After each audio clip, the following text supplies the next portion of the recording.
Hello everyone and welcome to UCL Mind's 8th virtual lunch hour lecture. It's my absolute pleasure to introduce you to my colleague and friend, Dr. Rochelle Burgess, who's giving today's lunch hour lecture, First Justice, Then Pills, Reimagining Global Mental Health in the Time of COVID. Dr. Burgess is lecturer in global mental health at UCL's Institute for Global Health and Deputy Director of UCL Center for Global Non-Communicable Diseases. She completed her PhD in London School of Economics in 2014 and came to UCL as a lecturer in 2018. She's a community psychologist who researches the role of communities in tackling global health inequalities, a topic that is particularly relevant at the current time of the pandemic and the evident disparities in who is most affected by COVID-19. Dr. Burgess' expertise comprises global mental health, social determinants of health, including gender, ethnicity, and poverty, and transformative research methodologies. She has published widely in these areas, including a book about how power structures need to be accounted for when trying to understand global health challenges, which will be out in January 2021. Dr. Burgess' scholarship has informed a wide range of important issues, including women's mental health, racism, and inequality. She has pioneered arguments for the need for social interventions in the global mental health field, leading groundbreaking scholarly publications in this field, including high-profile special issues and commentaries, most recently in Lancet Psychiatric. She's also remarkable in her persistent engagement in scholar activism. She uses her academic position to witness and elevate the collective experiences and narratives of those in search for justice and to communicate these experiences to wider audiences. Particularly central to her work is the use of qualitative and participatory and co-production methods to elevate the voices of many historically marginalized groups. I'm a huge admirer of her work, and you will absolutely be in for a treat with this talk, which could not be more topical. We will be taking questions via Slido. Information to join the Slido are in the event information you received and should also be visible on the screen currently. I hope you enjoyed the lecture today. I know you will. And now over to Dr. Burgess. Thanks so much, Essie, and thank you to everyone for joining us. Now, the big first trick is to see if I can get slides to share correctly. So we'll start with that and keep our fingers crossed.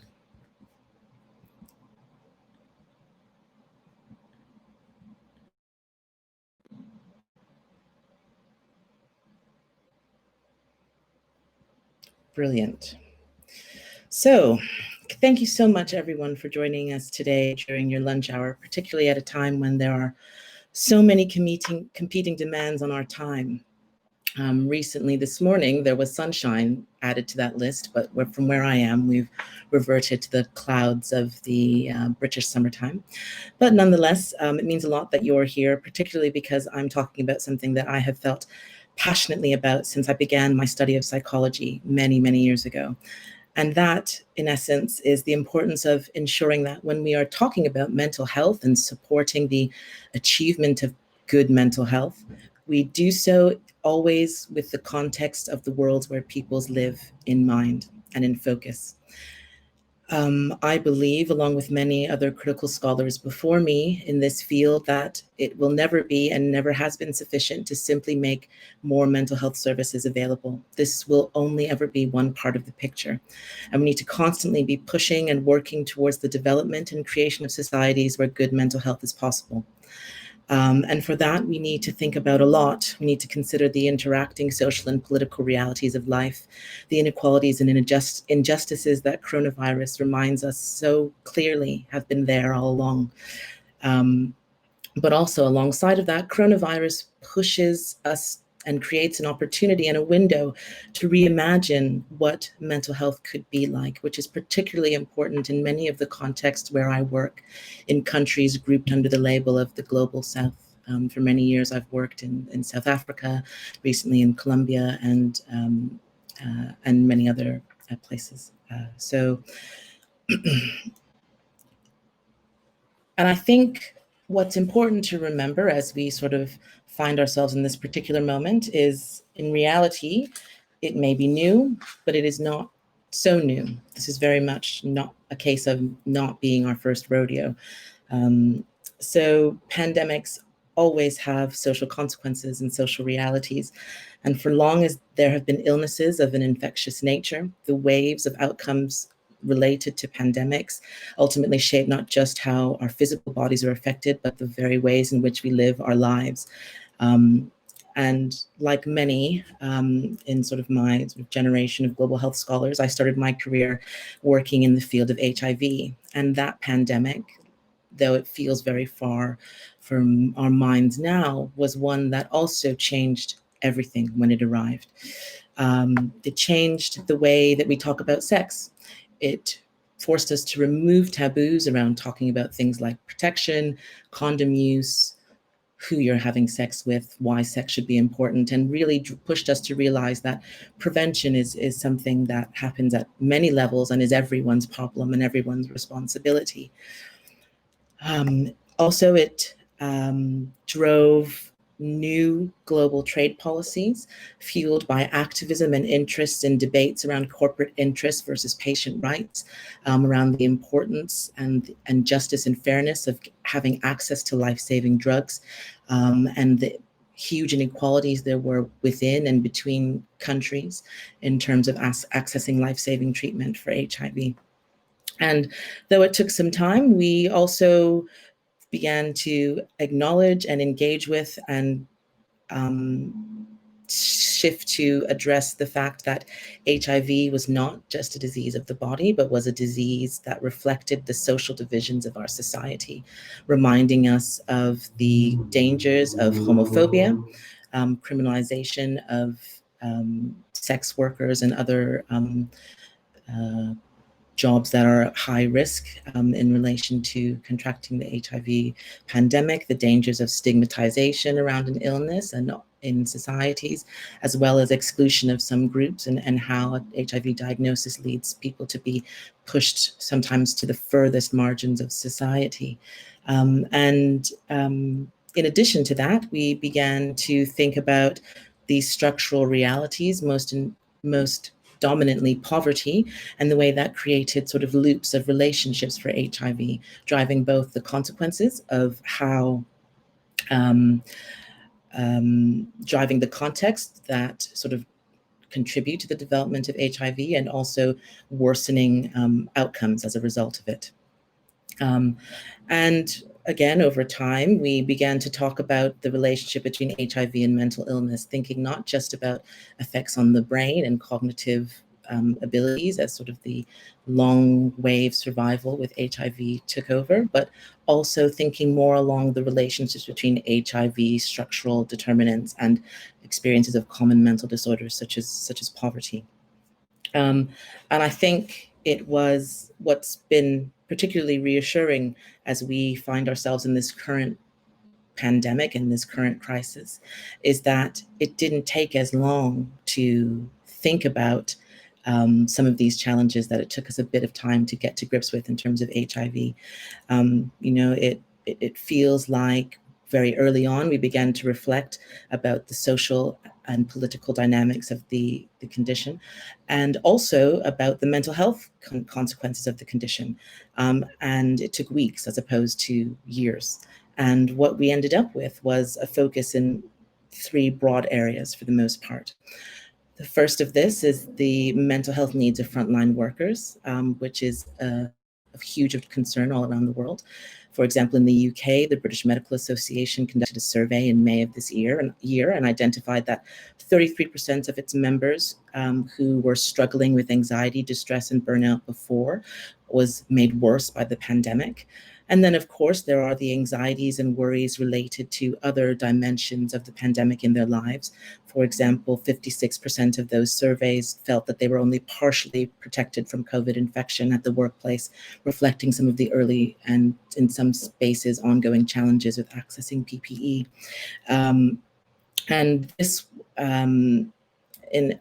This led to very rapid responses, such as the development and rollout of counseling and support systems available 24 hours a day for NHS staff and other frontline workers. We also are beginning to think through the specific mental health consequences of the virus itself.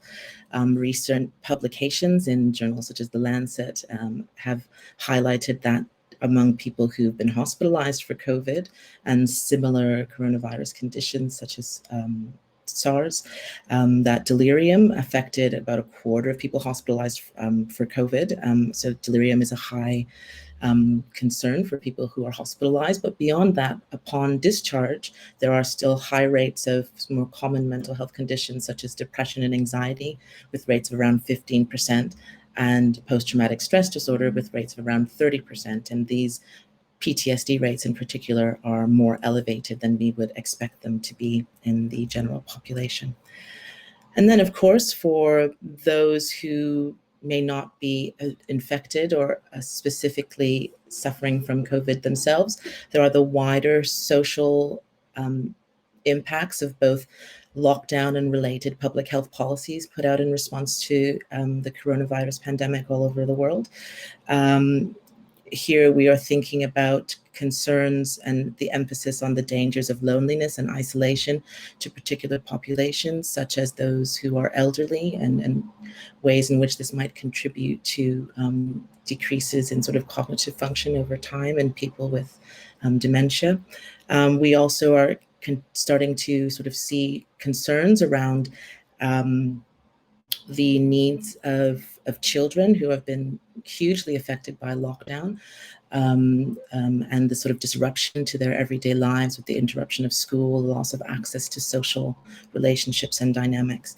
And these concerns are lingering with us, particularly because as we continue to engage with the coronavirus outbreak, we know that cycles of lockdown will be things that are repeated occurrences in our lives rather than one-off. And there will be the need for us to deal with many levels of loss, not only just the loss of loved ones, but the loss of life and particular original pathways through which we made meaning and connection. But as I argued recently in a piece in Nature, it really still feels like we are forgetting something. And the something that we're forgetting is actually quite big, in the sense that we are thinking about the larger, wider socio-structural conditions that COVID entered the world into, sort of a huge unequal world where people were already unable to access reliable food, shelter, and safety. And those things carry their own mental health risks, distress, and burdens that will be deepened by the coronavirus and risks that will be deepened by it. And in order to really grapple with some of those realities means that we need to think about mental health and our responses to mental health in slightly different ways, because as social inequalities are made worse by the pandemic, mental distress and suffering of people will also be made worse. And this matters particularly in the field of global mental health, where a field whose existence is really predicated on arguments of justice and fairness around the need to access good mental health and the ability to achieve good mental health. And for the most part, across the sort of the lifetime of this movement since around 2007, though many debate that it could have started a little bit earlier, that these efforts have revolved around increasing access to mental health services in many countries, largely, as I said, under this umbrella of the Global South, where there is arguably a gap between the availability of treatment and the need to access treatment that rises up to 95% in some countries. But the thing to remember, and that increasingly more critically engaged scholars in the field of global mental health and are beginning to grapple with, is the ways in which mental distress and mental health problems are framed and driven by structural challenges in these parts of the world, and really coming to accept that the places where mental health is lived is deeply important, and that mental health is always both psychological and structural and relational. And so one of the ways in which we, for the most part, have focused on this is the relationship between mental health and poverty. And Professor Crick Lund from UCT and also from King's College London, has done a lot of work at sort of elevating discussions and attention to what we call this sort of mental health and poverty cycle. And if you sort of follow my cursor on the screen, you'll sort of see that we've got two pathways. The purple pathway, which is the social causation pathway, thinks and it tries to engage with how poverty and social realities drive the development of poor mental health. And then the social drift pathway, which then thinks about how poor mental health leads people to fall into poverty through catastrophic health expenditures for medicines, the loss of employment due to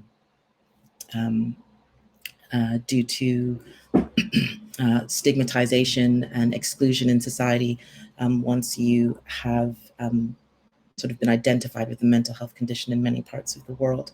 But ultimately, this is just part of the picture. And I think in terms of how we think about global mental health in the context of COVID, we need to push beyond poverty and think about other big socio-structural and personal human characteristics that can drive and embed inequalities and also drive and embed mental distress that for some people can develop into full-blown mental health conditions. And so that's what I'd like to talk to you about today, two broad areas. The first is a potential framework for getting us to think beyond poverty, think about these other big picture, big structural items that feed into the experience of mental health challenges across the world, which I will talk about as a socio-political economy for global mental health. And the second is what to do with those rich understandings, once we've developed them, and thinking along the lines of how we build mental health enabling societies so that we can ensure that our aims to engage with mental health consequences of the coronavirus don't just stop at biomedical treatments, but think much more broadly about the worlds in which people experience distress and live the realities of a mental health condition around the world. So why would we need a socio-political economy of mental health? As I said, I think this is very much because we need to push beyond this idea of poverty, though we can acknowledge that this is a big part of it. It is not the only part of it. So for example, we know that coronavirus has created huge economic shocks all around the world. Last week, a report by the African Development Bank projected that there might be up to 30 million job losses in Africa, a reality that contributes in large part to some recent World Bank reports that we might see up to 100 million more people pushed into extreme poverty as a result of sort of the coronavirus pandemic. In addition, in relation to many of these sort of economic shocks, a forthcoming paper by Sumitra Pathar and colleagues from the Center of Mental Health Law and Policy in Pune in India identified that during the lockdown period in India, that reports of suicide that were identified through analysis of media reporting suggested that there was a 60% increase in death by suicide over what we saw in the same period last year.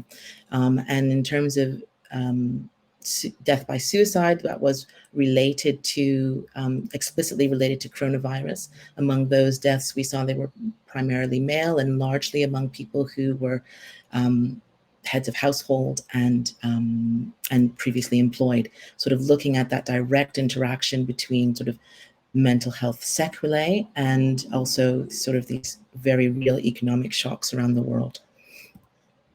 But we need to go much beyond that to really capture what's happening in terms of people's mental health in relation to coronavirus. One other area that is of note, particularly for me in thinking about the mental health consequences of the violence, is sort of the increased burden on groups from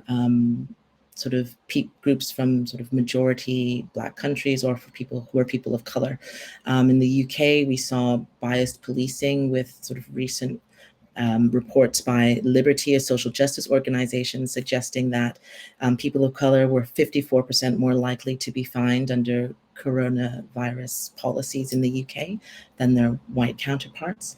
And if we sort of look at biased policing as it plays out in other parts of the world, we see sort of manifestations of class and wealth. So in Kenya, local media reports have talked about how curfews intersected with increased killing and murders by police officers, which were overwhelmingly felt in poorer parts of the country, in slums.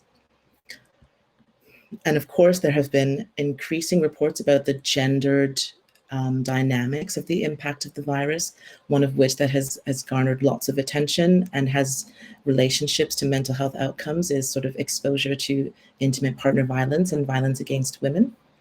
And we have seen that in both rich and poor countries around the world, lockdown has coincided with increased rates of violence against women. So ultimately, and for us to take away all of that complexity and take it with us when we're trying to think about and plan for the promotion of good mental health, we need frameworks that enable that, enable complexity and enable such engagement. And for me, this is really encapsulated within the dynamics of a socio-political economy of health.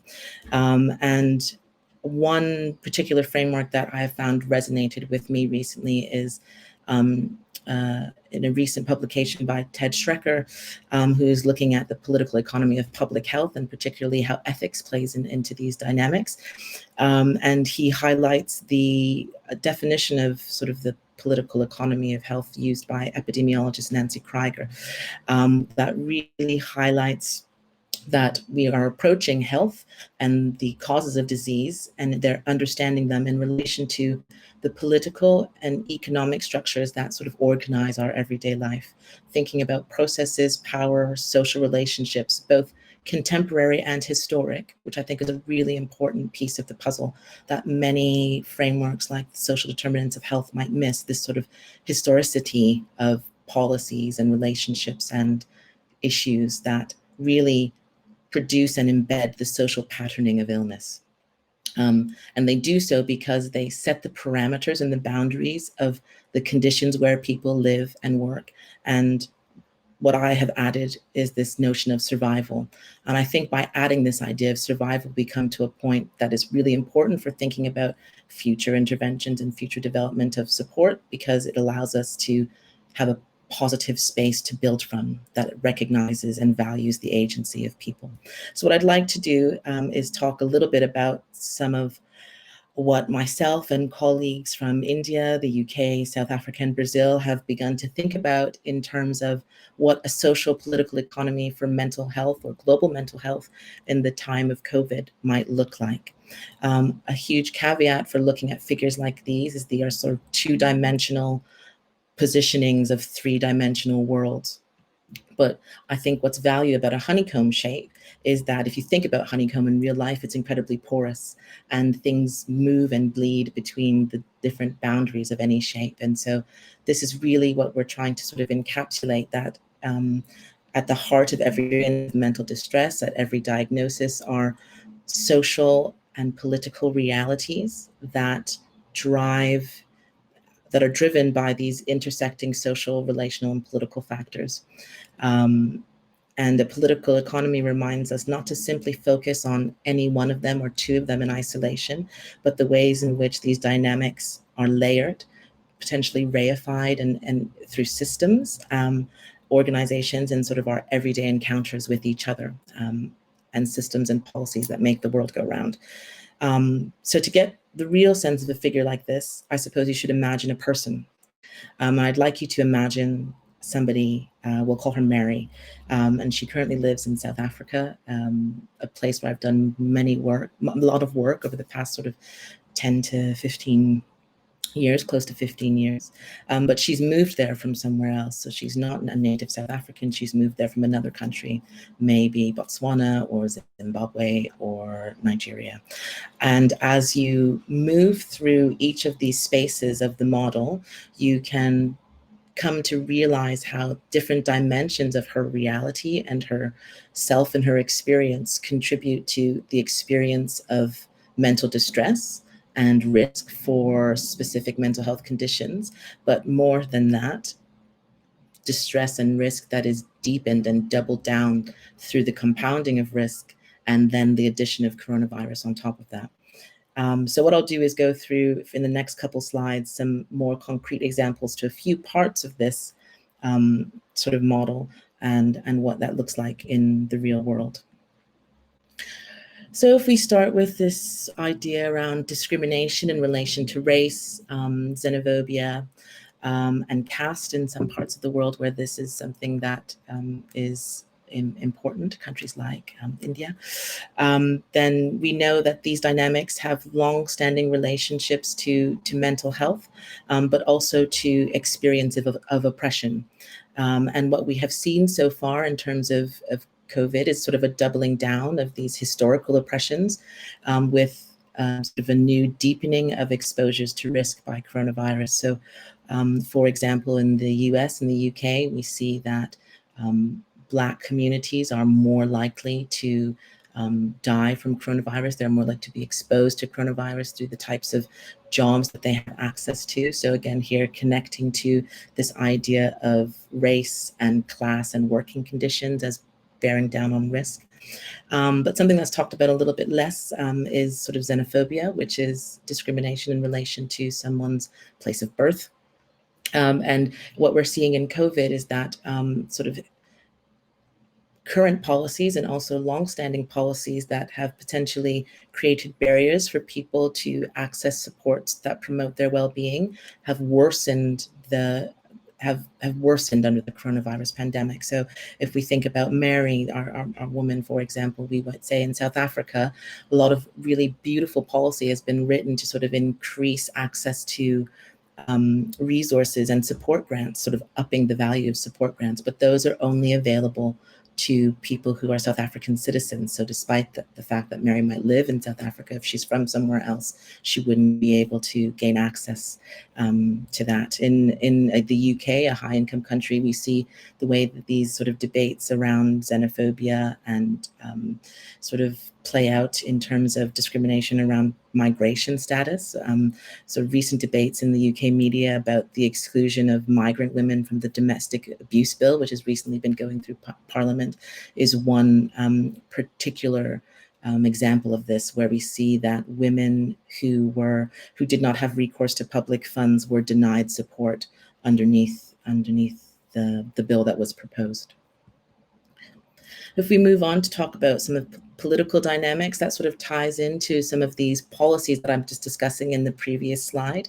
And so really we need to be thinking about not just contemporary policies, but how these policies might reflect historical relationships and inequities between countries. So this might mean the way in which we think about international regulations on trade and how that manifests into who is able to produce COVID-related drugs, who's able to buy them, who's able to hold patents, who's more likely to hold patents. We might see that play out in terms of international relationships, in terms of funding and financing responses to the pandemic in various parts of the world. So who is going to fund what? Where is that money coming from, particularly in low-income countries where they have huge debt burdens? It's important, again, to think about sort of these sort of national and sort of regional relationships as well. So, for example, if we think about the UK and some recent debates on the UK's participation in various EQ procurement schemes related to coronavirus, we think about what sorts of legacies this might reflect and related interests in different areas of the sort of political sphere, but have huge realities on sort of contemporary efforts to ensure sort of equal and fair access to supports in a time of COVID. And finally, if we talk about sort of this dynamic of gender and sexuality, you could, in this piece of the figure, also include many other dynamics such as disability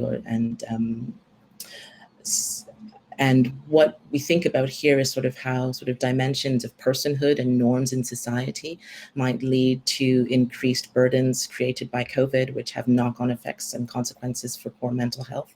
So for example, this big challenge that we've been talking about in relation to coronavirus around domestic violence and violence against women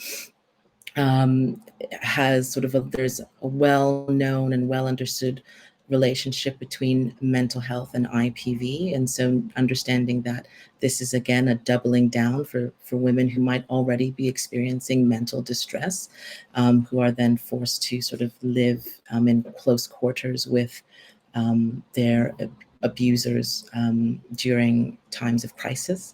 It's important to think about gender in as intersectional ways as possible. So thinking about men's increased exposure to COVID risk and is also related to gender roles. We know that men are more likely to die from coronavirus in many parts of the world, but the ways in which men's emotional distress or fears or concerns manifest in relation to these realities might be more buried or manifest in slightly different ways that are less likely to be supported. So for example, it might relate and contribute to increased substance misuse or deaths by suicide, as we saw in the example from India discussed a few slides earlier. And, you know, there are many sort of different intersections that we can think about in terms of gender and sexuality. We know that if somebody is from a non-binary gender, that their experiences in all of these areas will be much worse. Their mental health is likely to be much worse. You know, that women, particularly women in the informal economy, will sort of be the biggest hit in terms of sort of being exposed to income inequality, which is another intersection in the model. So sort of a recent UN report published sort of last week suggesting that 740 million women working in the political economy saw a contraction in their incomes by 60% during the first month of lockdown. And these are really important considerations. So if we pull this all together and try to think about Mary again, this time putting coronavirus into the picture, you can see, and I'll try my best to make a very messy model understandable, that there are lots of dual directional arrows moving around here in Mary's life, very much in the center of a swirl of sort of more likely, for example, if as a migrant to live in overcrowded accommodation, which makes them less likely to be able to engage in physical distancing, which is one of the primary primary health promotion approaches in relation to coronavirus. She might be more likely to be continually exposed to gender-based violence in the home, is unable to access government supports because maybe pre-existing legislation limits that, at increased risk of targeted policing because she lives in a low-income area, which increases her exposure to violence. And all of these have consequences that lead to specific mental health outcomes, very expected mental health outcomes, that if we only treat through medication or expanding treatment, essentially medicalizes a whole host of sort of deeply historically and structurally embedded challenges that are feeding into this mental health problem. And with the addition of COVID, we know that there has been sort of reduced capacities in a lot of mental health services, which is putting burdens on already underburdened and under-resourced mental health systems around the world. So if we're going to act, we sort of need to take this moment to think about how we do so differently and better. And for me, that brings us to this need to build mental health enabling societies. Last week, in his final report as the rapporteur on the right of everyone to enjoy the highest possible standard of physical and mental health, Mr. Burgess spoke quite plainly and frankly about the challenges that we find ourselves in this complex global mental health space, that we've had a burden that is very much socially embedded and anchored, but for the most part, we've only focused on some parts of this reality rather than others. And he challenged us to to go further. And in doing so, I want to bring our attention back to the model that I sort of started us off with in thinking about these pathways. And what Paras is saying is essentially that we spend a lot of time thinking about the green pathway, the social causation or social drift pathway, thinking that the development of mental ill health is more likely to lead people to fall into poverty and catastrophic risk, and that is very much the case. But in thinking only in that way and only that piece of the puzzle, what happens is that we have a disproportionate focus on poverty alone, as if poverty does not intersect with all of these different challenges that I've previously suggested in the previous section of the talk. And so what we need to do is go beyond that. And the rest of what I'll talk about today focuses on how we might do so. So,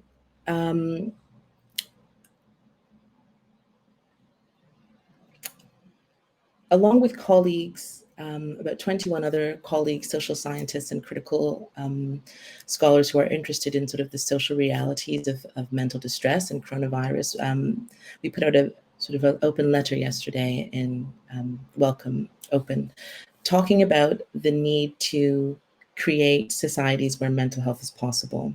And this very much fits with arguments that I've made previously in Lancet Psychiatry, and other colleagues such as Sumitra Parfait has talked about in terms of a care gap in global mental health, in which we are sort of called to anticipate and respond to how societies create the need for care, and how fractured societies lead to the experience of distress. And the only way to respond to these sorts of gaps is to think about social interventions in ways that treat social as social and political realities as well.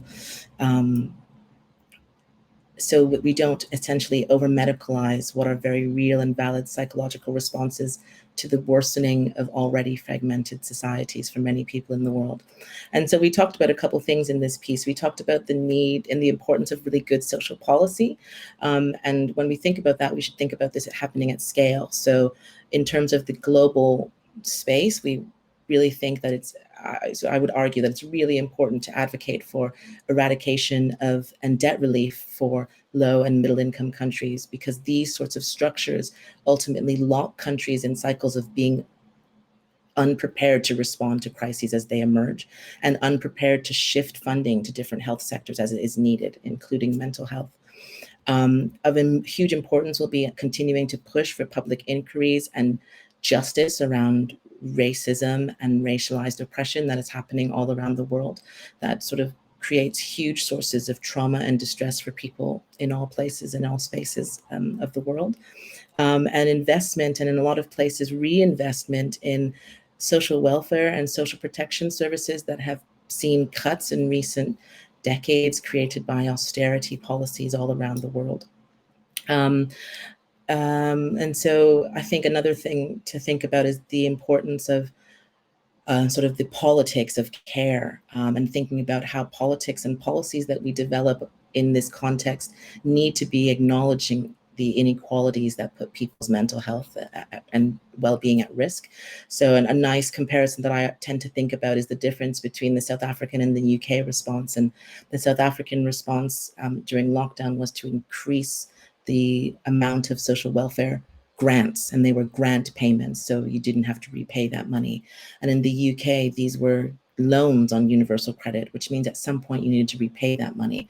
And given what we know about the relationship between debt and experiences of distress and shame and mental health in the long term, those types of policies, those simple differences actually make a huge difference in the lives of people.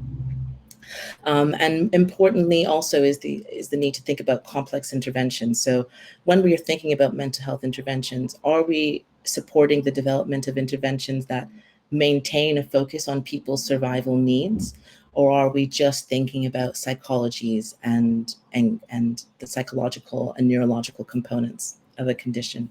And for me, that pushes me to think about, well, what are the spaces where we could see these things that we usually think about as in terms of prevention, as a sort of good social policy or collaboration and engagement with others, as a form of treatment, as the foundations for developing treatment, and also starting with what is good and how people survive as the basis for our solutions. And that interest has really been what has fueled much of my works for the past decade, really thinking about how we start with survival and bottom-up approaches for the way that people manage to survive in conditions that feel unimaginable and feel like we can't. So, and are there sort of 4 parameters to how we can achieve competencies to promote the development of mental health enabling societies. The first around this is knowledge. And one piece of the puzzle might be mental health knowledge, but the other piece of that would be around acknowledging and deploying Indigenous knowledge as a way of supporting coping strategies among groups and communities. Another big aspect of this is solidarity and the identification of strengths, sort of supporting groups and working with each other to identify and name what is important, and coming together to tackle sort of collectively big structural problems that are at work in people's lives, driving poor mental health. The third to this is this idea around safe spaces and dialogue, which pushes us to think about where and how engagement happens to promote mental well-being, thinking about personal and individual characteristics that might be points of discrimination for others, and how we can create safe spaces for people to engage around this, and also spaces to challenge sort of stigma and exclusion that happens on these parameters. And finally is partnerships, which is really important in thinking in the context of global inequalities and local inequalities around the world, acknowledging that when people come together to identify and develop solutions to the big problems that relate to their mental distress, they often do so from disadvantaged positions. And so how can we leverage relationships to enable that? This is an example of a model that we tried to use in Colombia with colleagues from Universidad de La Sabana in sort of 2017 to 19 to build mental health enabling contexts for people who are internally displaced by conflict. And this was a pilot study using participatory action cycles to support people who were internally displaced by the Colombian conflict, and supporting and promoting their collaboration around issues that are important to them, and looking at that as the solution to improving their mental health. So these are people from the general community, which is often sort of a space where community mental health interventions are lacking. And what we looked at was how participation in these sorts of spaces might improve dimensions of psychological and social well-being. And so groups got together and locally defined what mental health was to them, what mental distress was to them, and what recovery was to them. And from those collective definitions, got together and identified tasks of action to come up with solutions to those problems. Unsurprisingly, for many of the people in our study, these were structural realities. So they were around poverty and lack of access to education or reliable employment, but also around personhood and the need to sort of restore and connect to memory about themselves that is positive and valuable and important. And so over the course of engaging in that action, we sort of did a participatory evaluation with these groups using photo voice, and analysis of this is still ongoing. But what we found was that people saw increased feelings of social actualization, which is an idea that you feel that you and your group that you're affiliated with can achieve good things in life. Also increased feelings of autonomy and mastery, and feeling like you had success over your sort of social realities. And these are dimensions that are really important to the promotion of good mental health and the prevention of the development of mental illness. So to wrap it up, I ultimately think that if we are going to try and push forward this idea of socio-political economies of global mental health in a time of COVID, we need to think about more than just increasing access to mental health interventions and closing treatment gaps to improve lives. We really need to be pushing for and sustaining global and national movements to address inequality. We need to support and enable local community action and solidarity among us in our everyday lives, which has the ability to restore meaning and purpose in a space where a lot of this feels like it's been lost as a result of coronavirus. And a good place to start in a country like the UK is these amazing sort of coronavirus sort of self-help groups that have been popping up all over the country. And we need to push the boundaries of our interventions so that they keep hold of the full range of social and political realities that individuals bring to the table in the space of treatment. And I think only through this type of sustained action on all fronts will mental health for all truly be possible. So I think that's it from me. Thank you so much for listening, and I really look forward to your questions and comments and chatting with you for another 15 minutes or so. Thank you. Thank you very much, Rochelle. That was wonderful. I think we've got about between 7 and 10 minutes for questions at this point. And there have been a few via the Slido, and you can still add your questions if you want to. So, Rochelle, if I ask the first question, this is from Saloni et al. And the question the social and structural determinants of mental health are clearly important. From a policy perspective, where do you start in organizations and also at the federal sort of government level? So where do you start, sorry, at the federal? Yeah, at the government level or in organizations. So, you know, within our universities or within charitable sectors. So where would you start, making these changes where you take the societal issues into account? Well, I think if we're thinking about promoting mental health enabling societies, then in a way, we have to see that everything is related to mental health, which means you could start anywhere. You could, for example, there have been calls in the UK to promote a universal basic income as part of a recovery package. This is something that would alleviate a lot of sort of anxieties and burdens in some of the most marginalized groups and historically marginalized groups in these countries who might have been already on universal credit schemes or had precarious employment that is lost as a result of the outbreak. And putting that in place really sort of takes a lot of the pressure off in relation to concerns about where is my meal coming from, how am I going to take care of my children, how are they going to be kept safe, will they have a roof over their heads?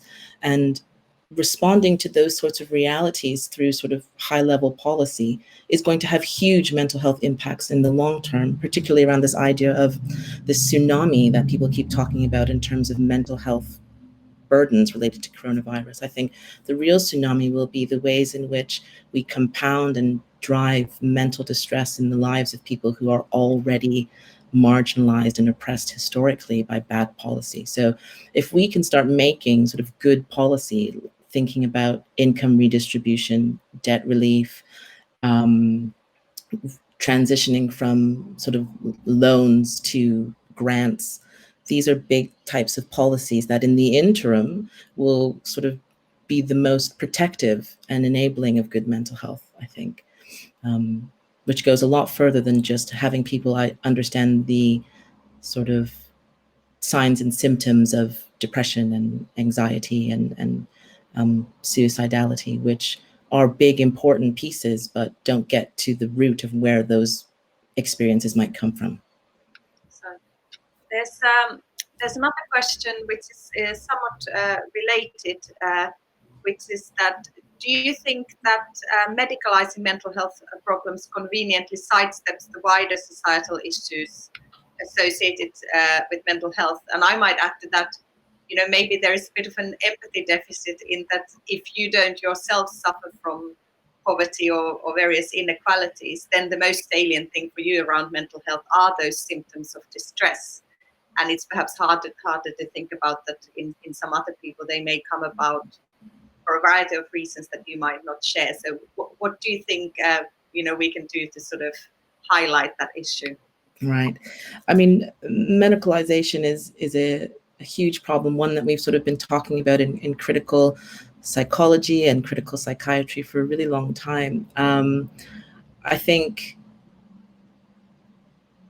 it is something that does occur, but I don't necessarily know if I feel that it's always purposeful in that sense, right? So, and I guess the way that we avoid it happening by accident, because people who make policy are people, right? And so they come to it, as you say, Essie, with their own sort of framings and realities of concerns and where concerns might come from.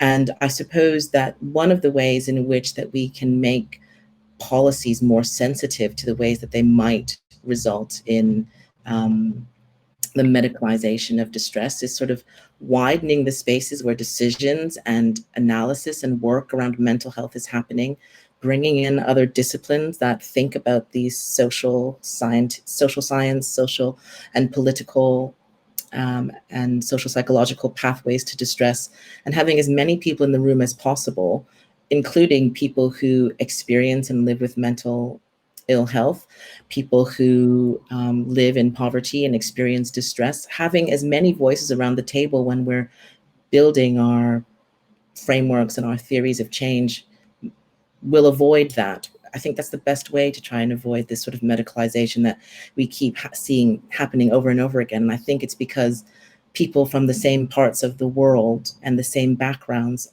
are talking to each other about what they think the solution is, rather than diversifying that as much as humanly possible.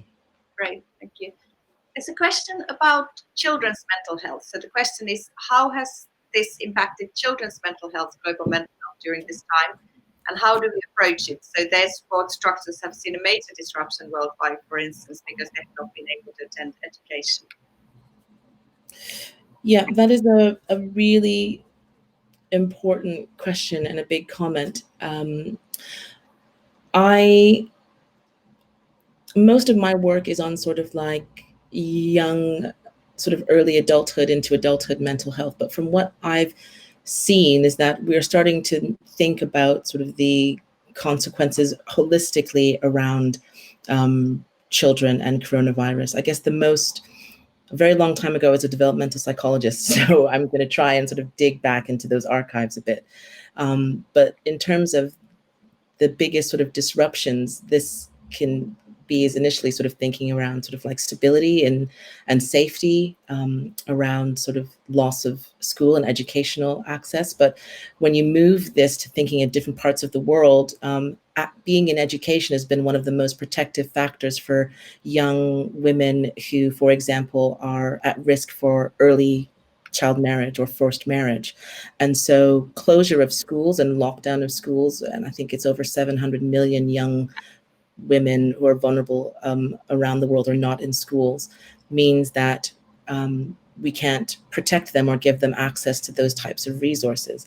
And there are significant sort of mental health consequences in relation to sort of risks and fears of, being forced to marry early, or that will arise out of this, out of that particular phenomenon.